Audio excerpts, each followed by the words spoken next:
Hi friends, morning బ్రేక్ఫాస్ట్గా కానీ night డిన్నర్గా కానీ కొర్రలతో ఇలా చేయండి. చాలా బాగుంటుంది. ముందుగా అయితే స్టవ్ ఆన్ చేసుకొని కుక్కర్ పెట్టుకొని 2 టేబుల్ స్పూన్స్ ఆయిల్ వేసి, ఆయిల్ వేడైన తర్వాత పోపు దినుసులు, కట్ చేసి పెట్టుకున్న అల్లం, పచ్చిమిర్చి, 6-7 మిరియాలు, కొద్దిగా కరివేపాకును కూడా వేసి మొత్తం ఒకసారి ఫ్రై చేసుకోవాలి.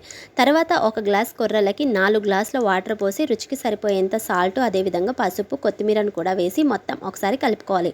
మీరు మీ దగ్గర ఉన్న వెజిటేబుల్స్ ఏవైనా కూడా వేసుకోవచ్చు. నెక్స్ట్ కొర్రల్లోని వాటర్ అన్నీ వంపేసి వీటిని కుక్కర్లో వేసేయాలి. ఒకవేళ నైట్ డిన్నర్గా చేస్తే కనుక మార్నింగ్ టైంలోనే వీటిని 5 to 6 అవర్స్ పాటు బాగా నాననివ్వాలి. ఇలా మొత్తం ఒకసారి కలిపేసి కుక్కర్ మూత పెట్టేసి ఫ్లేమ్ని మీడియంలో ఉంచి 3-4 విజిల్స్ రానివ్వాలి.